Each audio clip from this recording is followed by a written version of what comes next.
এই মাইকলা ইকো বন্ধ কর।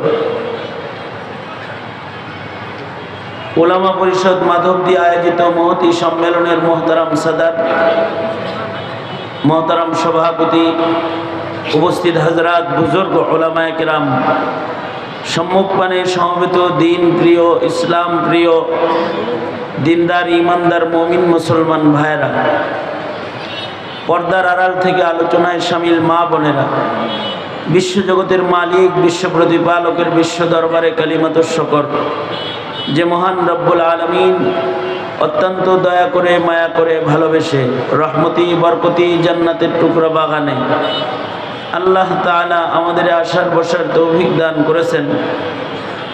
এজন্য কালিমাতুশ শুকর পড়ি, শুকরিয়া আদায় করি, জবান ছেড়ে, ভক্তি ভরে, সমস্বরে আওয়াজ করে, মহব্বতে সকলে বলুন আলহামদুলিল্লাহ।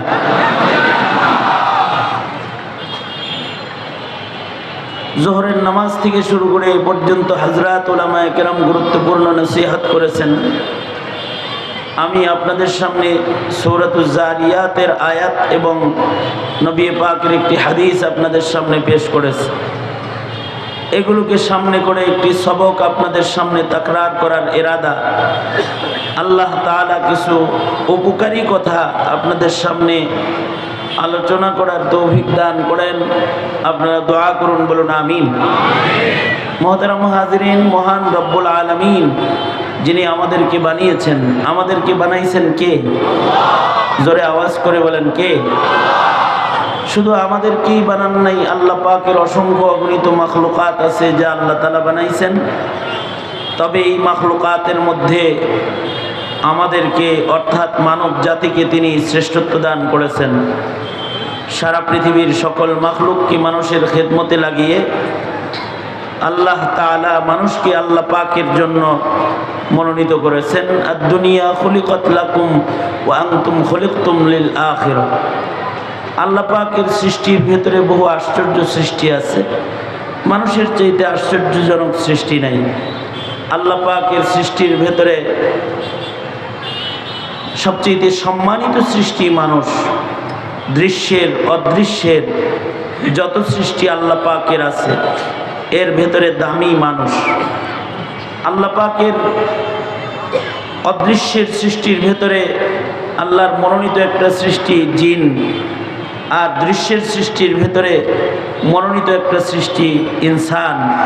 উভয়কেই আল্লাহ তাআলা আলাদা উদ্দেশ্যে বানিয়েছেন। আল্লাহ পাকের কোনো সৃষ্টি আল্লাহ পাক অনর্থক বানান নাই। মা খালাকতা হাযা বাতিলা। আল্লাহ পাকের সকল সৃষ্টিরই উদ্দেশ্য রয়েছে। উদ্দেশ্যবিহীন আল্লাহ পাক একটি পোকামাকড়, কীড়া, একটা ছোট কোনো পিপিলিকাকেও আল্লাহ তাআলা উদ্দেশ্যবিহীন বানান নাই। আল্লাহ পাকের এই সৃষ্টির প্রাথমিকভাবে দুই প্রকার। এক প্রকারের সৃষ্টি হলো দৃশ্যের, যে সকল সৃষ্টিগুলো দৃশ্যমান দেখা যায়। আর এক প্রকারের সৃষ্টি হলো অদৃশ্যের। আজব আজব আল্লাহ পাকের কুদরতের কারিশমা ঘটেছে আল্লাহ পাকের সৃষ্টিকুলের মাধ্যমে, যারা অদৃশ্য, যাদের দেখা যায় না। এমন এক প্রকারের সৃষ্টি আছে যারা দৃশ্যে নয় অদৃশ্যে থাকে, অদৃশ্যের সৃষ্টি। আর এক প্রকারের সৃষ্টি হলো দৃশ্যমান সৃষ্টি, যাদেরকে দেখা যায়। দৃশ্য ও অদৃশ্যের উভয় সৃষ্টির ভেতরেই শ্রেষ্ঠ মানুষ। অদৃশ্যের সৃষ্টি আবার দুই প্রকার। কিছু অদৃশ্যের সৃষ্টি আছে যেই সৃষ্টিগুলোর উপরে ঈমান রাখতে হয়, অনুভব করা যায় না।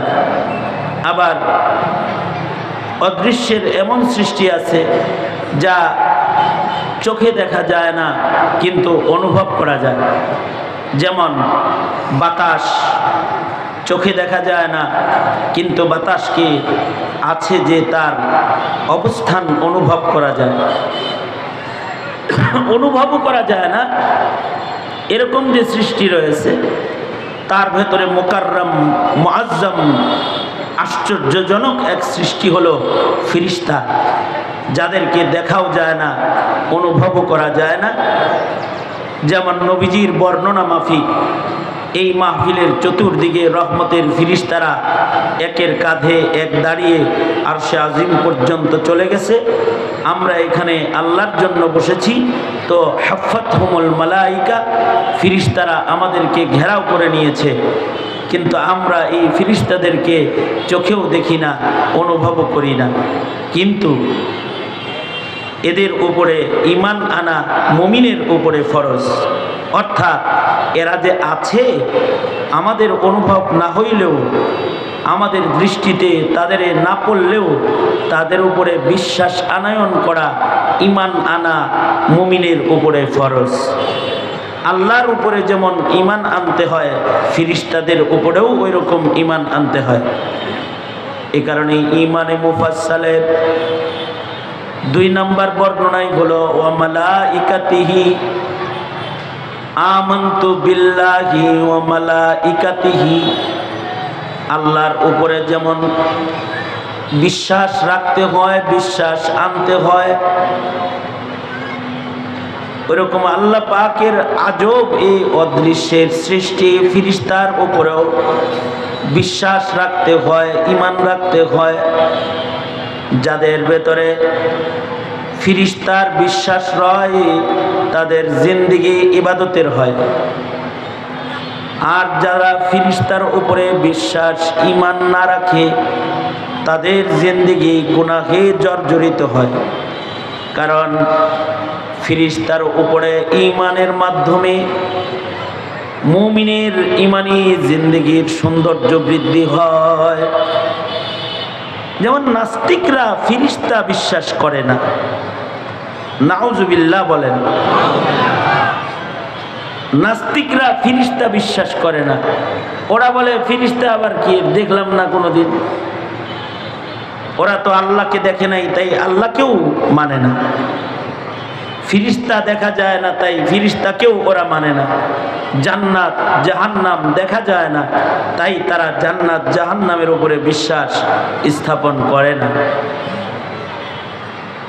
কিন্তু যদি কেউ ফিরিস্তার উপরে বিশ্বাস না রাখে তাহলে তার জিন্দেগি নিয়ন্ত্রণহীন হয়ে যাবে, তার জিন্দেগির কন্ট্রোল থাকবে না, নিয়ন্ত্রণ থাকবে না। যেমন আমাদের অফিসিয়াল সিস্টেম নিয়ন্ত্রণের জন্যে সিসি ক্যামেরার আধুনিক আবিষ্কার এসেছে।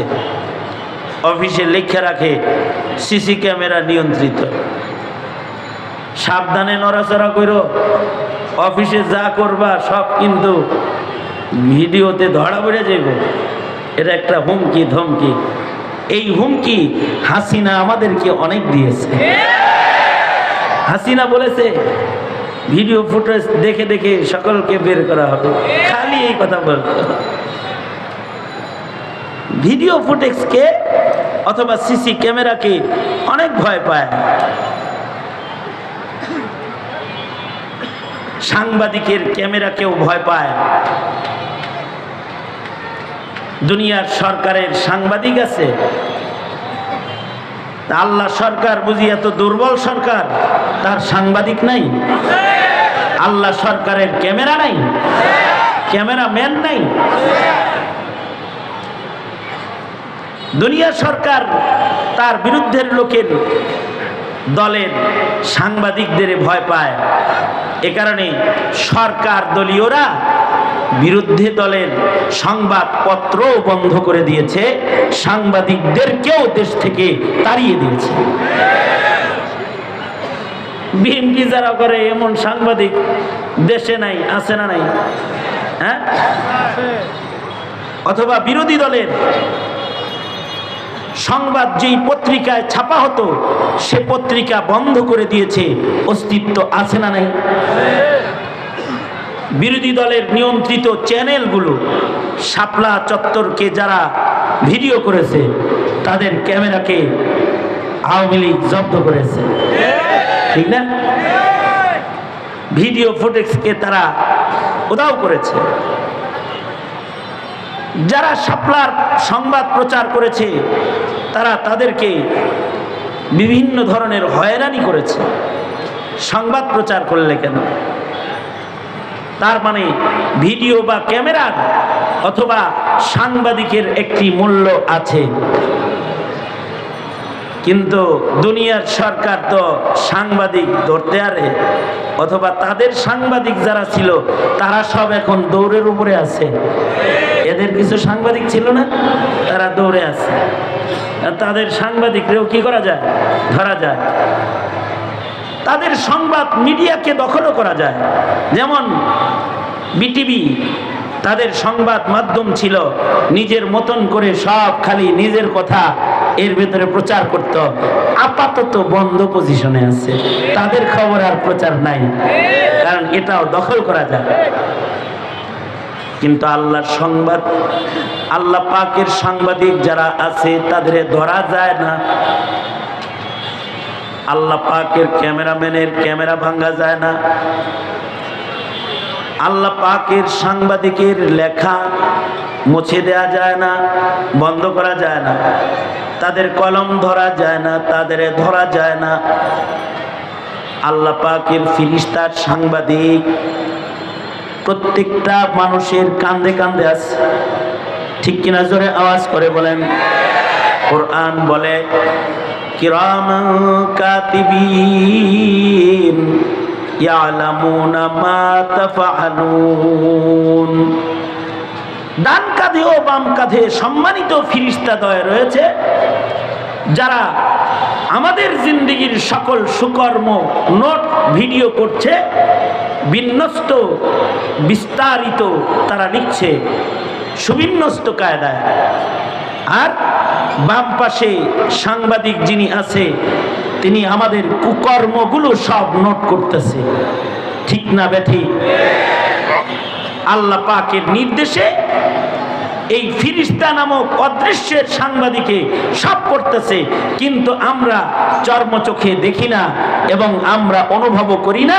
কিন্তু কোরআন বলে ময়দানে মাহশারে তাদের সংবাদ রিপোর্ট আমাদের গলায় দিয়ে আল্লাহ আদালতে কিবরিয়াতে আমাদের সবাই দাঁড় করাবে। অকুল্লা ইনসানিন আলজামনাহু তাইরাহু ফি উনুকিহি অনুখরিজু লাহু ইয়াওমাল কিয়ামাতি কিতাবান ইয়ালকাহু মানশুরা ইকরা কিতাবাকা কাফা বিনাফসিকাল ইয়াওমা আলাইকা হাসিবা। আল্লাহ পাক বলেন আমাদের গলায় ঝুলন্ত আমাদের জিন্দেগির রিপোর্টের আমলনামার বই গলায় ঝুলায় দিয়েই আমাদের আল্লাহ দাঁড় করাইবেন এবং আমাদের বলবেন, হে বান্দা, তোমার বিচার আমার করতে হবে না, তোমার গলার আমলনামা তুমি পড়ো। ইকরা কিতাবাক। হযরত কাতাদা বলেন, ইকরা বলার সাথে সাথে সব মানুষ পড়ার যোগ্য হয়ে যাবে, সব শিক্ষিত হয়ে পড়া শুরু করবে এবং তারা তাদের রিপোর্ট পড়বে। দুনিয়ার সাংবাদিকের রিপোর্ট মূর্খরা পড়তে পারে না, কিন্তু আল্লাহর সাংবাদিকের রিপোর্টগুলো সবাই পড়বে, কারণ ইকরা বলার সাথে সাথে সবাই শিক্ষিত হয়ে যাবে আর সবাই তাদের আমলনামা পড়বে। কোরআন বলে তারা বলবে, মা লিহাদাল কিতাব লা ইউগাদিরু সগীরাতান ওয়ালা কাবীরাতান ইল্লা আহসাহা। তারা আশ্চর্যান্বিত হয়ে বলবে, হায় রে, এটা কেমন আমলনামা রে, সব সাংবাদিক দূর করে দিয়া ইলিয়াস আলীরে গুম করলাম, কে কে ছিলাম সব দেখি লেখা আছে রে। কে? ইলিয়াস আলীরে গুম করেছে। কে হত্যা করেছে? কারা গুম করেছে? কি করেছে? হাসিনা। দুনিয়ার সাংবাদিকের চোখ এড়াইছ, কিন্তু ফেরেশতা সাংবাদিক এড়াইতে পারো নাই। সব আল্লাহর আদালতে ফাঁস করে দিবে, সব আছে। রাতের অন্ধকারে শাপলা চত্বরে আলেম তালবে ইলমের রক্তকে রাজপথের কার্পেট বানিয়েছিলে, আর ভোর হওয়ার আগেই গরম পানিতে ধৌত করে রাজপথকে সাদা বানিয়েছিলে? কে কে গুলি করেছিলে? কার নির্দেশে করেছিলে? কয়জনকে গুলি করেছিলে? কয়জনকে গুম করেছিলে? সব রিপোর্ট আল্লাহর সাংবাদিকরা রেডি করে রেখেছে। সেদিন সেগুলো সব প্রকাশ পেয়ে যাবে। এই যে ফিরিস্তাদের উপরে ঈমান, ফিরিস্তার উপরে ঈমান যদি না হয় তাহলে জিন্দেগি অপরাধ জগতের রাজ্য হয়। আর যদি ফিরিস্তার উপরে কারোর ঈমান রয়, দেখা যায় না ফিরিস্তা, অনুভব করা যায় না ফিরিস্তা, দেখাও যায় না, আছে এটা অনুভবও করা যায় না, কিন্তু বিশ্বাস স্থাপন করতে হয়। তারা আছে, তারা ডানে বামে লিখছে। যতক্ষণ পর্যন্ত এই বিশ্বাস মজবুত না হবে, জিন্দেগির নিয়ন্ত্রণ প্রতিষ্ঠা হবে না। কারণ তাদের উপরে ঈমান মানুষকে নিয়ন্ত্রিত করবে। এই বিশ্বাসগুলো হাসিনারও নাই, হাসিনার হুকুমে যারা আকাম করেছে তাদেরও নাই। কি ঠিক আস্তে করে বলেন, কেন পলকেরও নাই। পলক পলক পলক তার নাই। সে মনে করেছে দুনিয়ার মিডিয়া নিয়ন্ত্রক আমি, পলক ঝলক দেখতে পাবে তুমি। যেদিন হাসরের ময়দানে আল্লাহর সাংবাদিক সব কিছু ফাঁস করে দিবে, রেডি হয়ে থাকো। ওটা তো আখিরাতের বিচার। দুনিয়ারও একটা বিচার আছে, কিন্তু সেই বিচার করতে বিচারের মঞ্চ দখল করতে হয়। দুনিয়ার বিচার করতে আদালত দখল করতে হয়। আওয়ামী লীগ আদালত দখল করে ট্রাইব্যুনাল গঠন করে করে বিচার করেছে। এখন তোমাদের চান্স এসেছে। তোমরা যদি ট্রাইব্যুনাল গঠন করতে পারো, শাপলা চত্বরের রক্তের বিচারের ট্রাইব্যুনাল, বৈষম্য বিরোধী ছাত্র আন্দোলনের নিষ্পাপ ছাত্র জনতাকে পাখির মতো গুলি করে হত্যা করার ট্রাইব্যুনাল তোমরা যদি গঠন করতে পারো, এদেশের দেশ ও স্বাধীনতা রক্ষার সিপাহী এবং সৈনিক বিডিআর যারা রয়েছে তাদের বিচারের ট্রাইব্যুনাল যদি এক সময় তোমরা এগুলোকে গঠন করতে পারো, তাহলে আখিরাতের বিচার না, দুনিয়াতেও হাসিনার বিচার হবে, তার দোষরদের বিচার হবে।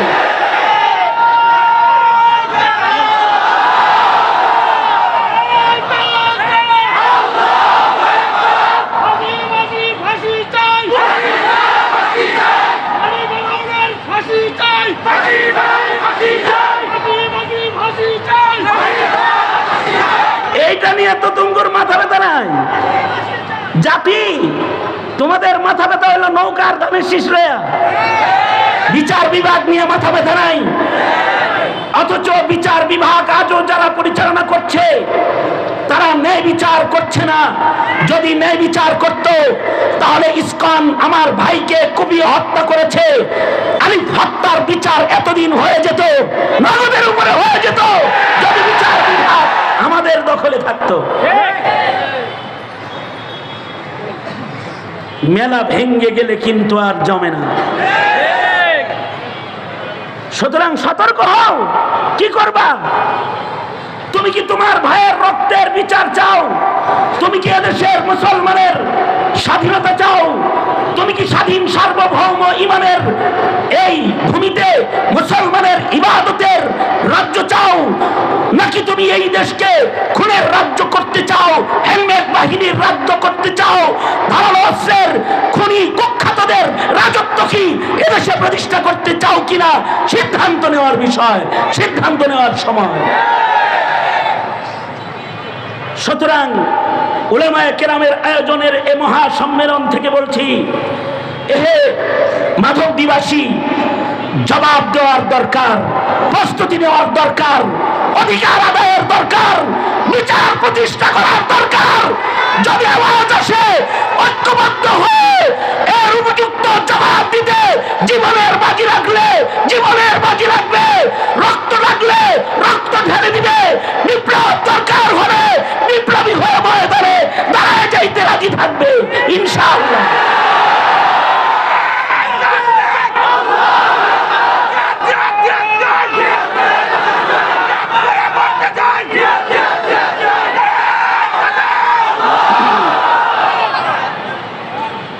মোহতারাম হাজরিন, রাজি তো?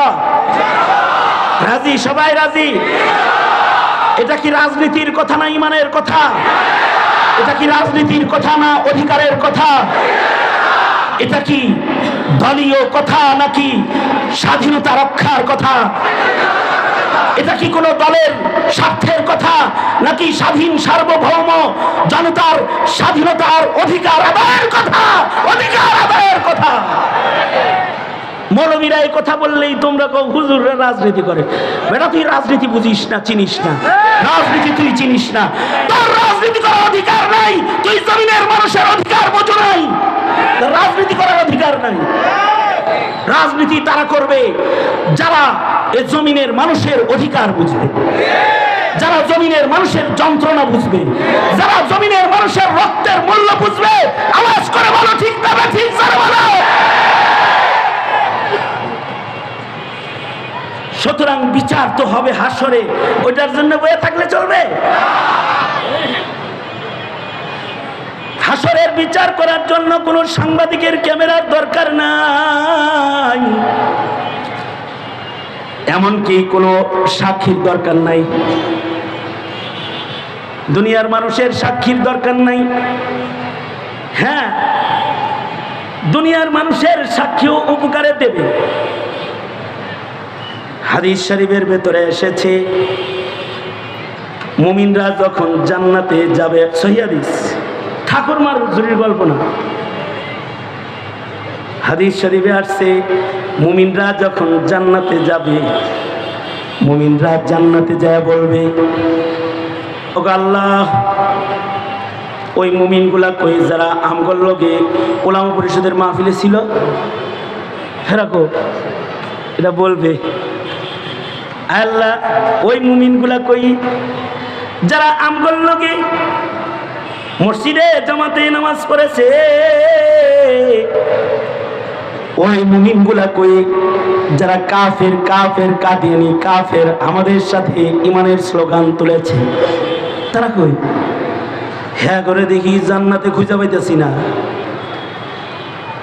তারা বলবে, ওগো আল্লাহ, একসাথে ওয়াজ শুনেছি, একসাথে তাফসীর শুনেছি, একসাথে নামাজ পড়েছি, ওহে রব্বুল আলামিন, একসাথে আমরা সংগ্রাম করেছি, একসাথে শাপলা চত্বরের আধার রাতে ঘুমাইছি, একসাথে আমাদের গায়ের রক্ত ঝরাইছি, কই কই তারা কই?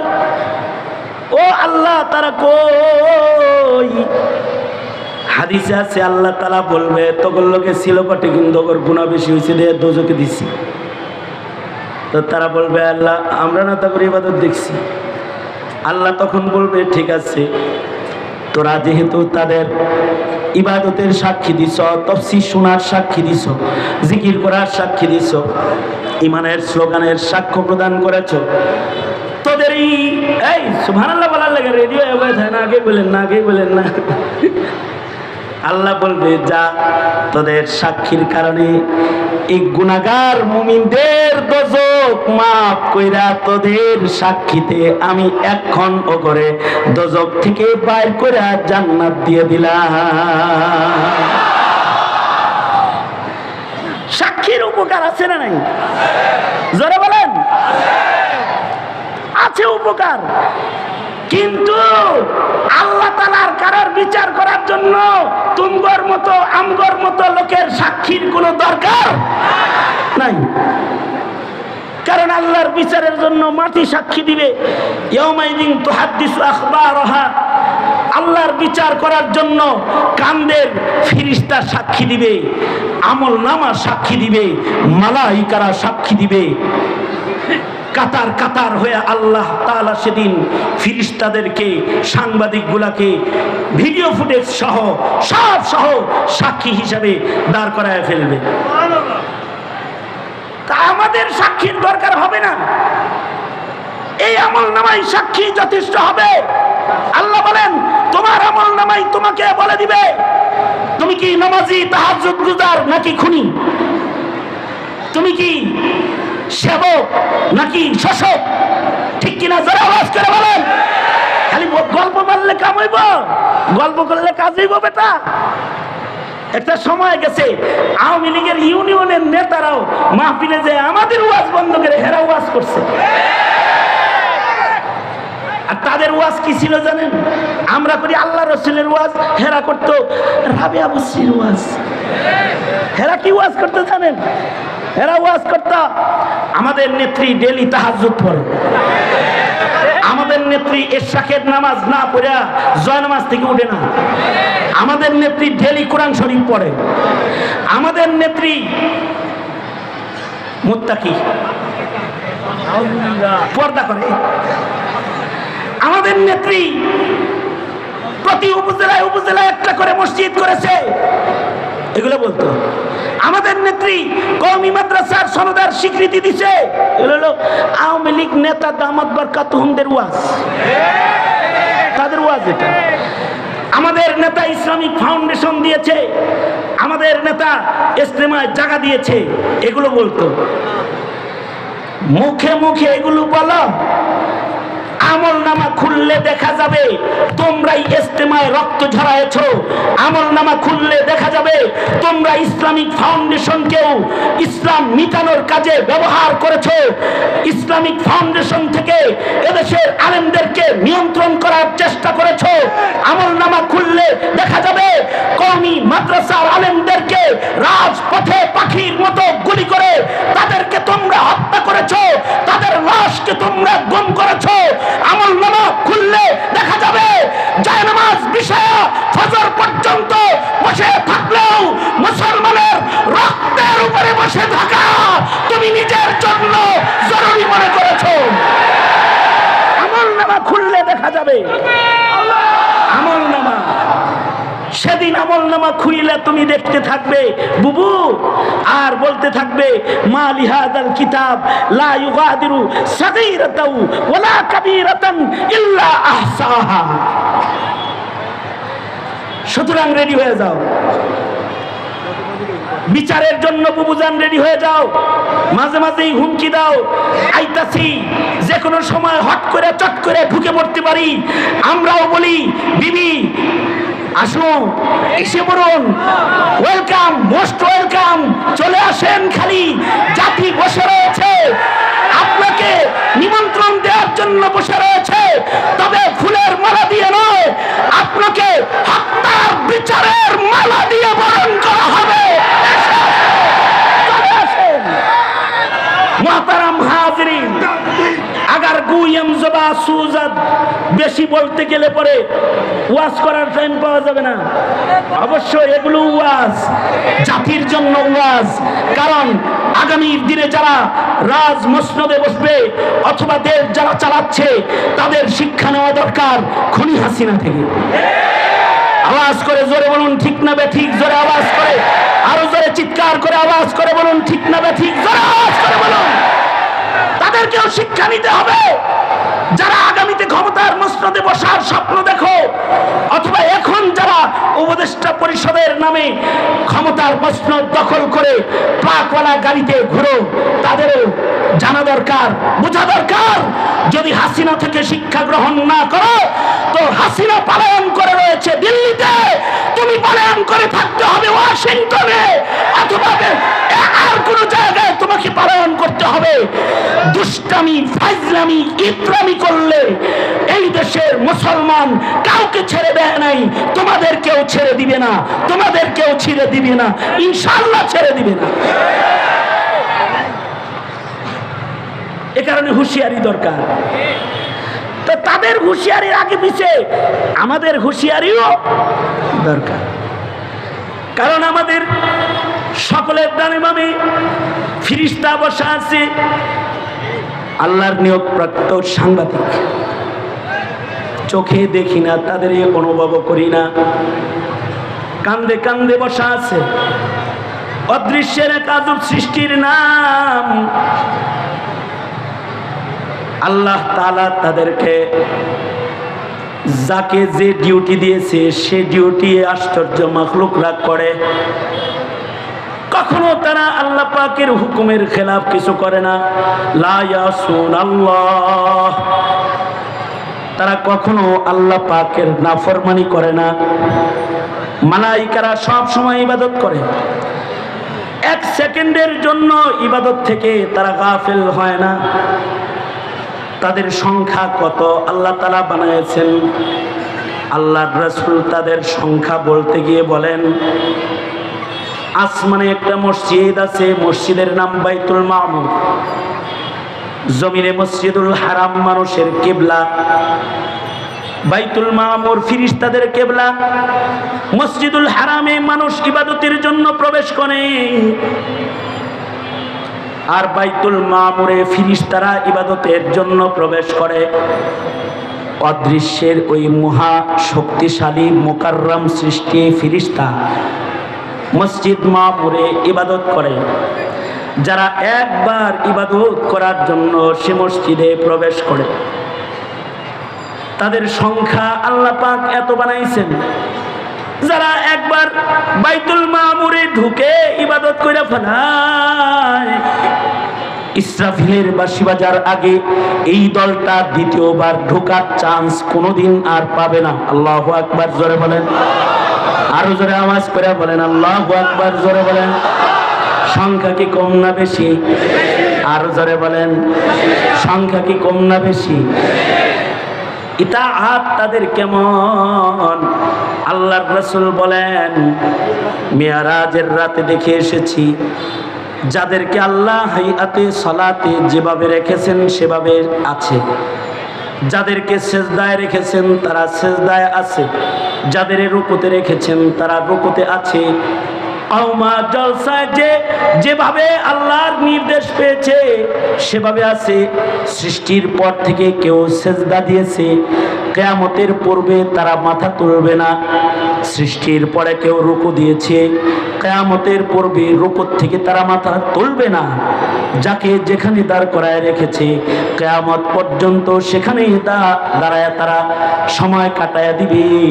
কখনো আল্লাহর নির্দেশের খেলাফ চোখের পলক তারা ফেলবে না। এমন আজব সৃষ্টি, কখনো আল্লাহ পাকের নাফরমানি তারা করে না। সব সময় তারা আল্লাহ পাকের ইবাদত করে। যাকে যে নির্দেশ দিয়েছে সে কাম করে, যাকে রূহ কবজ করতে বলেছে সে রূহ কবজ করে, যাকে সিংহায় ফুঁক দিতে বলেছে সে সিংহায় ফুঁক দেওয়ার জন্য বসে আছে। অর্থাৎ ইসরাফিল আলাইহিস সালামকে আল্লাহর রাসূল এই জরুরি একখানা আলাপ, মর্মান্তিক জরুরি আলাপ। তাও ইসরাফিল আলাইহিস সালাতু ওয়াস সালাম তাকে আল্লাহ তাআলা সিংহায় ফু দেওয়ার জন্য বানাইছে। ইসরাফিল সিংহা ফু ছাড়া আর কোনো কাম করে না। কবে সিংহায় ফু দিবে কে জানে? জোরে বলেন, আরো জোরে বলেন। ইন্নাল্লাহা ইনদাহু ইলমুস সাআহ। সিংহায় ফু কখন দিতে হইব, কবে দিবে, কবে কিয়ামত হবে, এই জ্ঞান কোনো নবীরও নাই, কোনো ফেরেশতারও নাই। কাউকে আল্লাহ তাআলা এই ইলম দেন নাই। এই ইলম একমাত্র কার? উঙ্গুলি উঠায় বলেন একমাত্র কার? আস্তে বললে চলবে না, চিল্লায় আওয়াজ করে আল্লাহ পাকের ইলমের গুণগান গেয়ে চিৎকার করে বলুন কার? কিয়ামত কবে হবে এটা একমাত্র জানেন আল্লাহ তাআলা। খোদ ইসরাফিল যাকে বাঁশি বাজানোর জন্য বানানো হয়েছে সে নিজেও জানে না কবে বাঁশি বাজাইতে হবে। কিন্তু ফেরেশতারা এত আল্লাহ পাকের ইতাআতকারী মাখলুক, যে তারা নিজের কাম বাদ দিয়া অন্যের কাম তারা করে না। অর্থাৎ আজরাইলের কাম ইসরাফিলে করে না, ইসরাফিলের কাম আজরাইলে করে না, জিবরাইলের কাম মিকাইল করে না, মিকাইলের কাম জিবরাইল করে না।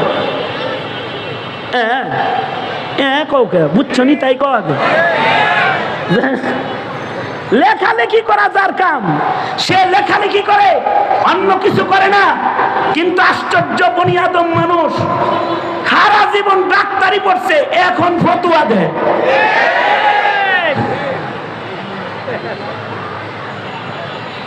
অথবা সরকারি চাকরি করতে করতে মাথার স্ক্রু নাট বল্টু সব গুলায় খাইছে। সরকারি চাকরি করে সারা জনম সরকারি চাকরি করে নাট বল্টু যখন ছিঁড়ে মিরে গেছে, তখন সরকার বলেছে তুমি অচল গ্রুপ অফ ইন্ডাস্ট্রিজ লিমিটেডের মেম্বার, তুমি বাইরে চলে যাও, তুমি কোনো কামের না। আর ওই মগায় কি করে জানেন? সারা জনম ডিসিগিরি ওসিগিরি দুনিয়ার কাম করছে, এবার ঘরে এসে বাংলা বুখারি কিনা লইছে আর বাংলা মুসলিম শরীফ আর কিছু ফতোয়ার কিতাব বাংলা যেগুলো হইছে এগুলো কিনে নিয়ে রিচার্জ করে গবেষণা করে এখন আলেম হবে। কিছু শিখা আইয়াই মসজিদে ঢুইকাই ইমামের কাম হে করা শুরু করে। কি ঠিক না? এই অতিরঞ্জিততা বনি আদমের ভেতরে আছে না নাই? চিল্লায় জোরে আওয়াজ করে বলো আছে।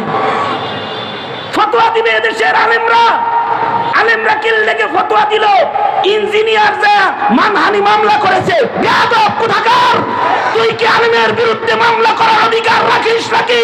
তোর বিরুদ্ধে 1000 কোটি টাকার মানহানি মামলা করা উচিত। 500 কোটি টাকার মামলা করো, তোমার যে কাম তুমি সে কাম করো গিয়ে। আল্লাহ তারা একজনের কাম আর একজনের করা পছন্দ। জোরে আওয়াজ করে বলেন, আরো জোরে আওয়াজ করে বলেন। একজনের কাম আর একজন করতে গেলে ইবাদত হয় না মুসিবত হয়?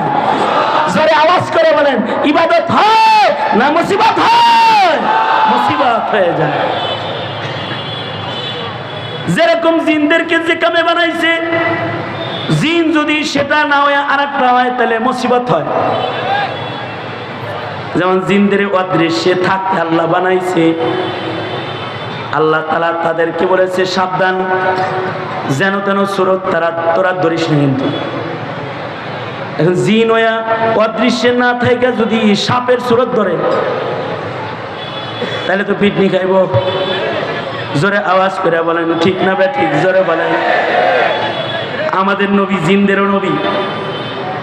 অদৃশ্যের আর একটা আশ্চর্য সৃষ্টি হলো জিন, যাদের দেখা যায় না। ওরা ওয়াজ শুনতেছে, জিনেরাও কিন্তু ওয়াজ শুনতেছে, কিন্তু ওদের দেখা যায় না, ওদের অনুভব করা যায় না। তবে আল্লাহ ওদেরকে ক্ষমতা দান করেছে। ইয়াতাশাক্কালু বিআশকালিন মুখতালিফাতিন, ইচ্ছা করলে তারা আকৃতি ধইরা আমাদের সামনে আসতে পারে। যদি তারা মানব আকৃতিতে আসে, যেমন সাহাবী জিনেরা নবীর সামনে এসে কালেমা পড়ে মুসলমান হয়েছে। নবীজি মক্কাতুল মুকাররমাতে ফজরের নামাজে কোরআন পড়তেছেন, এই পথ দিয়ে কিছু নেককার জিন যায় যারা তাওরাত মানে, জবুর মানে, ইনজিল মানে। এরা আল্লাহর রাসূলের কোরআন তেলাওয়াত মক্কায় শুনে ফেলেছে। মানুষের আকৃতিতে আয়া কয় আল্লাহর নবী আমরা মানুষ না, আমরা জিন। এই দিক দিয়া আমরা যাইতেছিলাম, আমরা কোরআন শুনেছি, আমরা মুসলমান হতে চাই, আমাদের মুসলমান বানায়া দেন। আল্লাহর রাসূল বলে মুসলমান হইলে তাবলীগ করা লাগবে। কি করা লাগবে? হ্যাঁ, কি করা লাগবে? জোরে বলেন। কারণ কুনতুম খায়রা উম্মাতিন উখরিজাত লিন-নাস তা'মুরুনা বিল মা'রুফি ওয়া তানহাউনা আনিল মুনকার। যদি আমার উম্মত হও তাহলে আওয়ামী লীগ করবা না তাবলীগ করবা? আওয়ামী লীগ না তাবলীগ? তাবলীগ করবা, তাবলীগ। এই জিনেরা তাবলীগ করবি নি? জি আল্লাহর করবি তবলিগ করবো, তাহলে নে কোরআন লয়ে যা তবলিগ শুরু করে দি।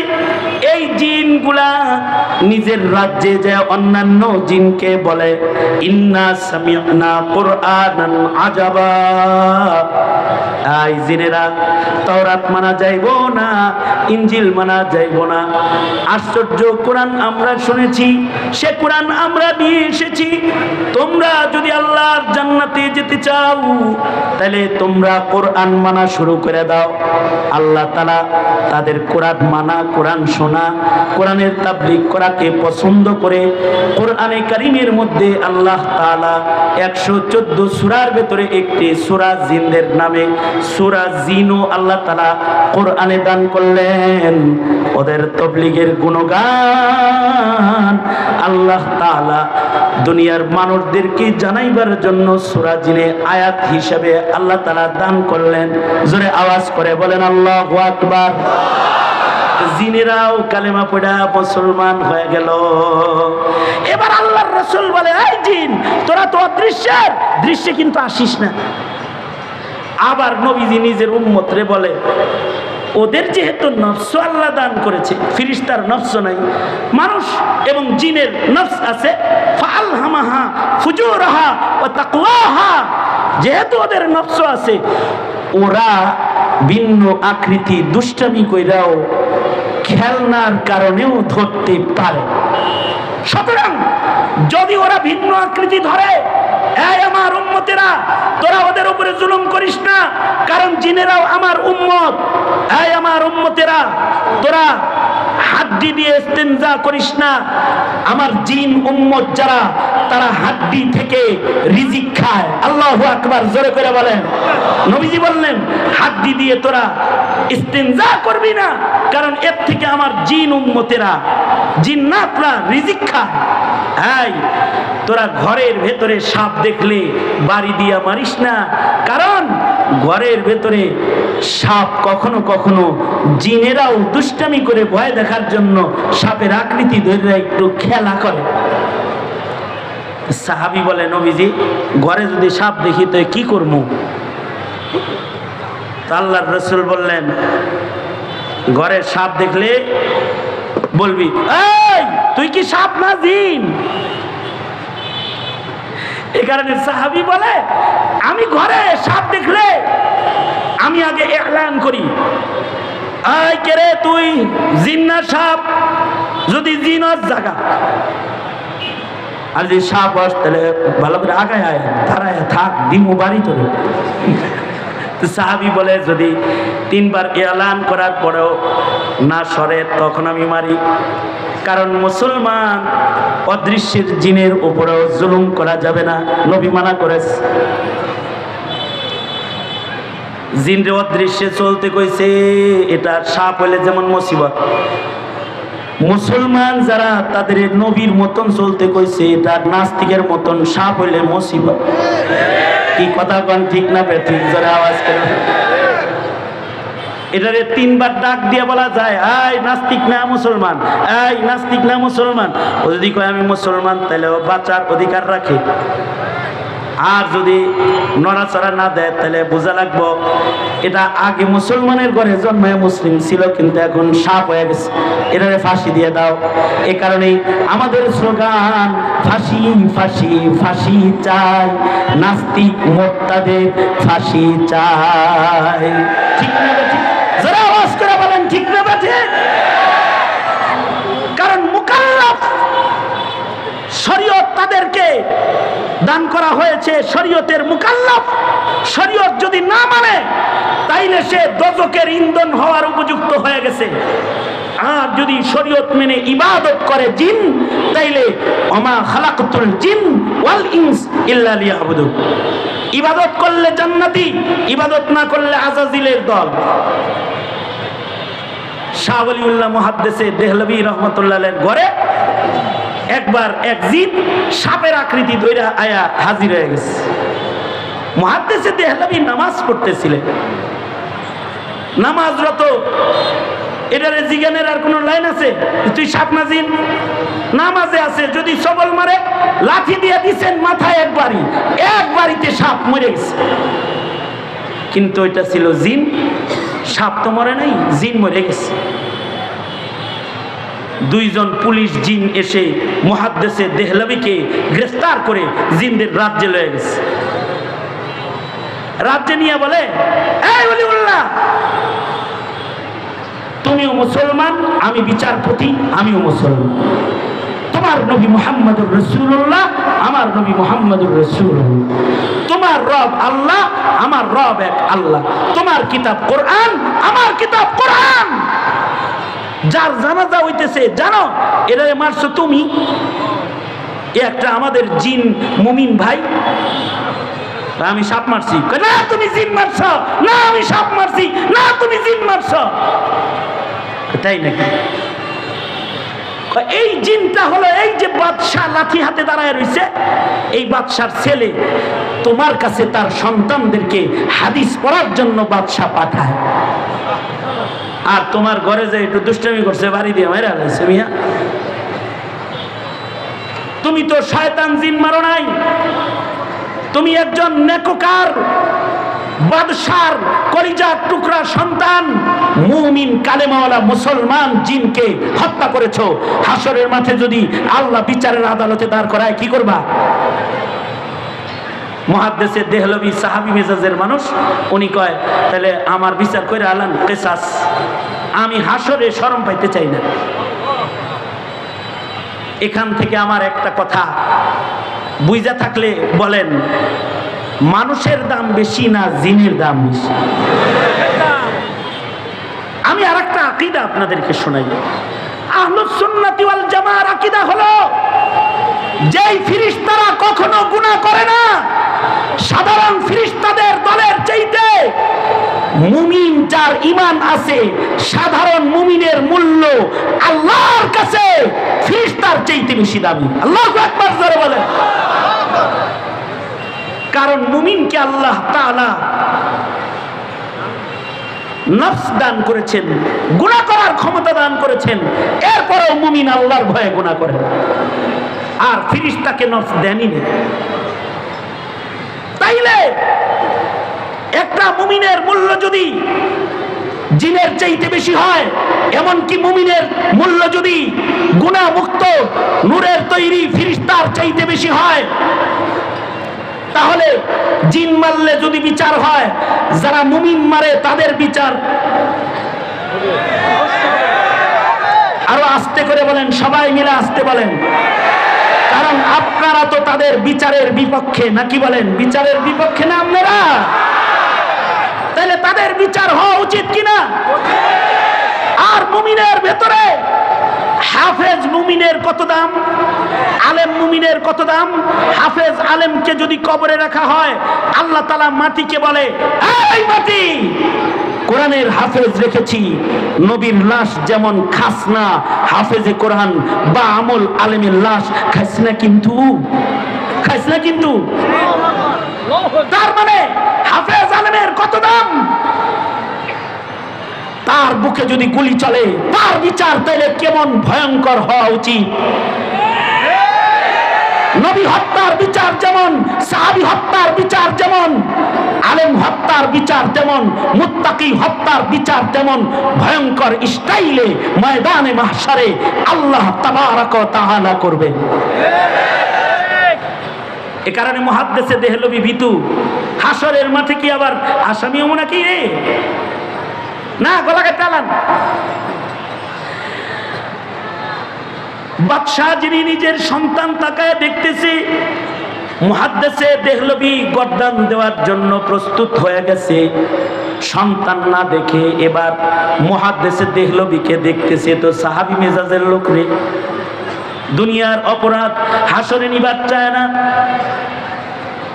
এমন সময়ে জিনদের এজলাসের ভেতরে একজন বয়োবৃদ্ধ জিন সে দাঁড়ায় বলে, সামিয়াতু আনিন নবী সাল্লাল্লাহু আলাইহি ওয়াসাল্লাম।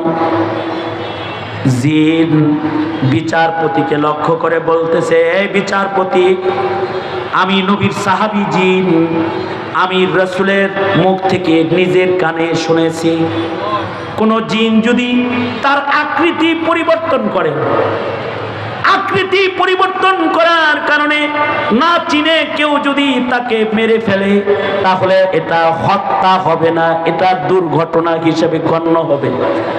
বাদশার ছেলে সাপের আকৃতি ধরছে কেন? সাপ ধরছে তো চুমা খাইব নাকি, বাড়ি তো খাইব।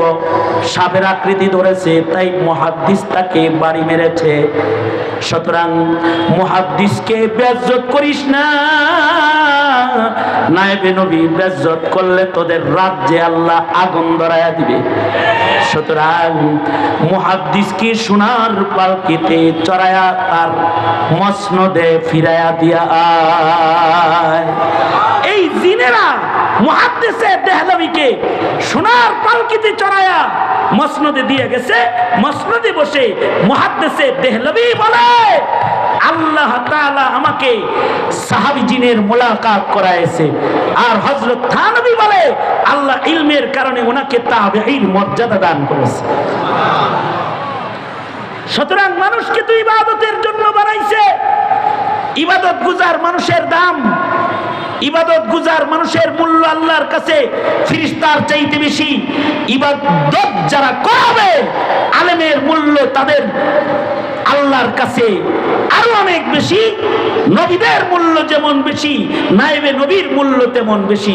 সুতরাং এই আবেদের কাফেলা ইবাদত করতে আলেম ওলামার সাথে আছেন তো ইনশাআল্লাহ। যেই তবলিগে আলেম নাই সেই তবলিগে আপনি নাই, যেই খানকায় আলেম নাই সেই খানকায় আপনি নাই। এমনকি সোজা সাতটা কথা, যেই রাজনীতিতে আলেমের সমর্থন নাই ওই রাজনীতি করার ইমানি অধিকার তোমার নাই।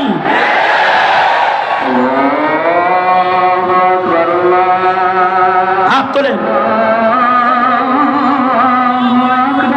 বলেন আল্লাহু আকবার, আল্লাহু আকবার।